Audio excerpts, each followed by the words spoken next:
Welcome, rational thinkers and champions of evidence-based reasoning, to the Free of Faith podcast.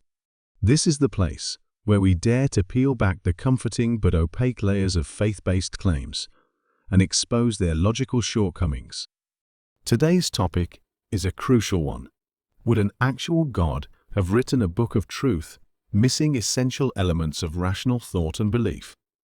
If an omniscient, all-powerful being wished to communicate truth to humanity, we would expect that message to be founded upon the most rigorous epistemic principles. It would champion logical coherence, provide clear justifications for belief, and encourage reasoned doubt as a path to greater understanding. Instead, what we find in religious texts, particularly the Bible and the Quran, is a striking absence of these intellectual cornerstones. Rather than a systematic exposition of rational belief, we find mandates to believe despite weak evidence and injunctions against doubt. Why would a divine intelligence discourage the very faculties that enable humans to distinguish between truth and falsehood? One of the most troubling aspects of religious texts is their reliance on unsubstantiated assertions rather than reasoned justification. A truly divine book would outline principles of knowledge, distinguishing justified belief from mere assertion. It would set forth a coherent framework for epistemic justification, ensuring that readers could differentiate between strongly justified belief and speculation. Yet the Bible and the Quran do not present a methodology for distinguishing true claims from false ones. Instead, they demand faith, a term that, in its religious usage, functions as a direct contradiction to rational belief. Consider the contrast between faith-based and reason-based epistemology. Rational belief requires justification. It is proportional to the available evidence and subject to revision in the face of new information. Faith, by contrast, is biblically defined as a degree of belief, often absolute, that surpasses the degree of the available evidence.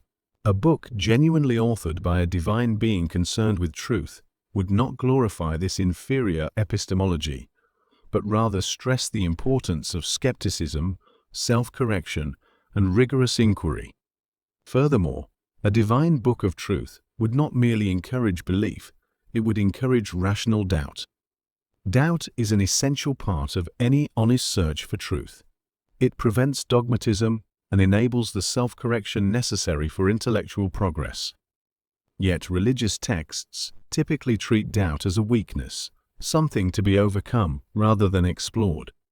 A rational guide to reality would treat doubt not as a failure, but as a normal, necessary process for the rational mind. It would encourage believers to continuously scrutinize and adjust their degree of belief and the complementary degree of doubt. To illustrate this, consider a scientist formulating a hypothesis. The scientific method insists that any claim must be tested, retested, and refined based on new observations. If evidence contradicts a hypothesis, the hypothesis is revised or abandoned. Now contrast this with the faith model. Once a religious claim is accepted, any contradictory evidence is often either ignored, rationalized away, or framed as a test of faith rather than a reason for reassessment or a rational rejection of incoherent or unsubstantiated dogma. Religious texts often create barriers to honest scrutiny. In a truly divine revelation, we would also expect explicit guidelines for evaluating claims. These include principles of logic, formal rules of inference, and mechanisms for error correction. Science, philosophy, and mathematics have spent millennia refining these tools, but a supposedly omniscient author failed to include them in his ultimate guide to truth. Instead, we see an embrace of circular reasoning. Claims are true because the book says they are, and the book is true because it says so. This is not a framework for arriving at justified belief. It is a model designed to insulate ideas from scrutiny. If a book were truly divine, it would teach the principles of reason, logic, and empirical inquiry. It would stress that belief should be proportional to evidence, that conclusions should remain open to falsification, and that ideas must be tested against reality. It would lay out criteria for distinguishing sound reasoning from fallacies.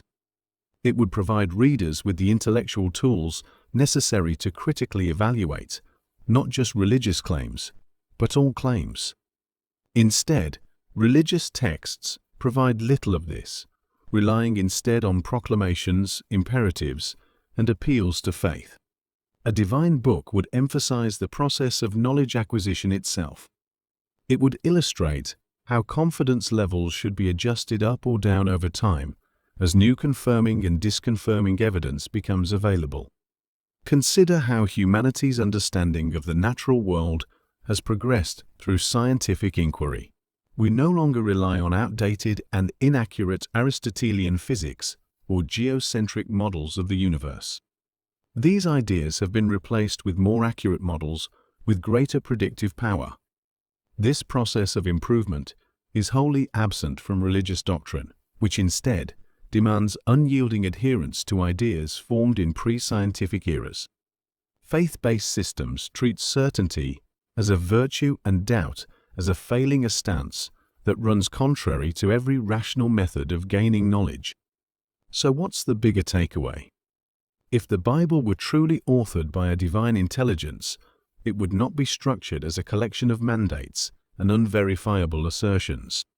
It would be a robust framework for rational thought. It would be a book that does not merely assert truth, but demonstrates how to arrive at truth through careful reasoning. Contrary to religious notions of faith, reason demands that we hold all ideas, including sacred ones, to the highest standard of scrutiny. If this conversation has sparked some questions or even some discomfort, that's a good thing. Questioning is the first step toward clarity. Don't settle for easy answers or platitudes. Dive deeper, explore further, and demand evidence. Head over to Free of Faith to read the full article and join the discussion. Let's keep this conversation going, because the pursuit of truth doesn't stop at questioning. It's about finding answers that actually make sense. Thank you for tuning in to the Free of Faith podcast, where we expose the logical failings of faith and celebrate the clarity that comes with reason. Until next time, stay skeptical, stay curious, and remember, rationality always outperforms faith. Engage reality, and I'll see you soon.